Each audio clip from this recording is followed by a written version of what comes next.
کے سنسان قبرستان میں ایک آواز جو ایک نوجوان کی زندگی بدل دے۔ کیا آپ اس سچائی کے لیے جاننے کو تیار ہیں؟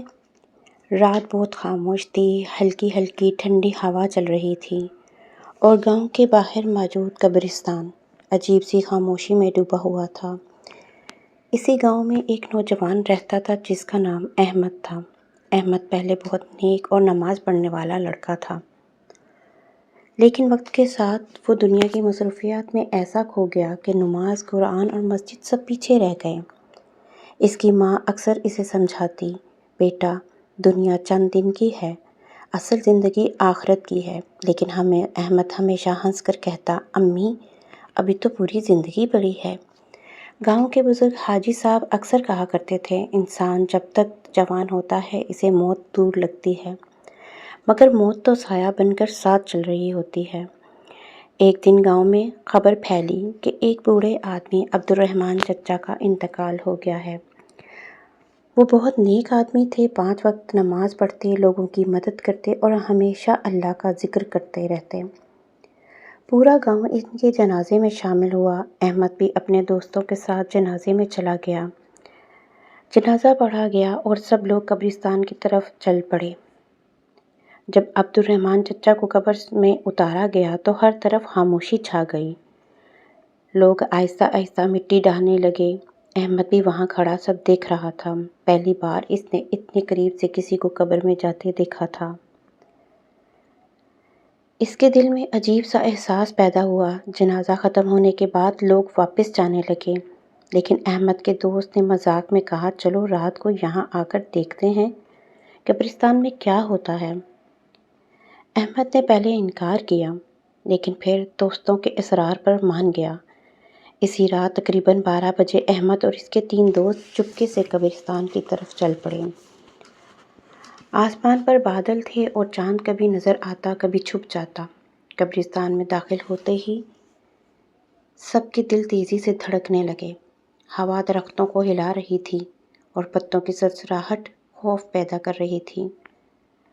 اچانک دور کہیں سے ایک آواز آئی۔ آواز بہت دھیمی تھی مگر صاف سنائی دے رہی تھی، مجھے چھوڑ کر مت جاؤ، مجھے چھوڑ کر مت جاؤ۔ سب دوست ایک دوسرے کو دیکھنے لگے۔ ایک دوست بولا، شاید کسی کا مذاق ہے، لیکن آواز دوبارہ آئی، اس بار اور واضح، اے انسانوں مجھے چھوڑ کر مت جاؤ۔ احمد کا دل زور زور سے دھڑکنے لگا۔ وہ آواز اسی قبر کی طرف سے آ رہی تھی جہاں شام کو عبدالرحمن چچا کو دفنایا گیا تھا۔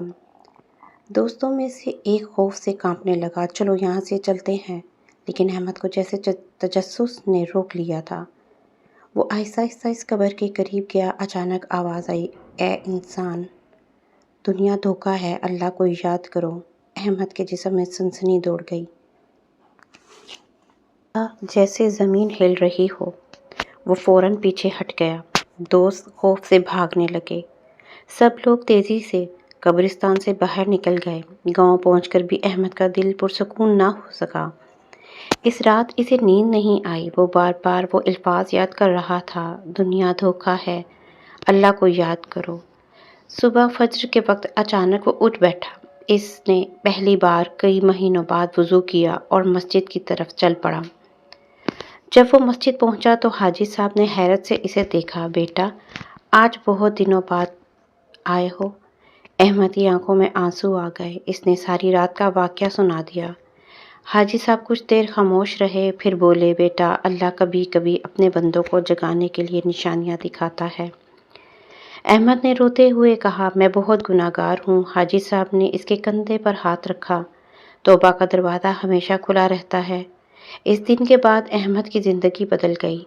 وہ 5 وقت نماز پڑھنے لگا، قرآن پڑھنے لگا، لوگوں کی مدد کرنے لگا۔ کچھ مہینوں بعد ایک دن احمد دوبارہ اس قبرستان میں آیا۔ وہ عبدالرحمن چچا کی قبر کے پاس کھڑا ہو اور آہستہ سے بولا، چچا آپ کی آواز نے میری زندگی بدل دی۔ ہوا آہستہ سے چل رہی تھی، درختوں کے پتے سرسرا رہے تھے۔ احمد کی آنکھوں سے آنسو بہنے لگے۔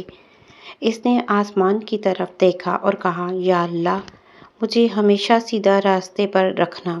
اور اس دن کے بعد احمد کبھی اللہ کو نہیں بھولا، کیونکہ اس نے قبر سے آنے والی آواز سن لی تھی۔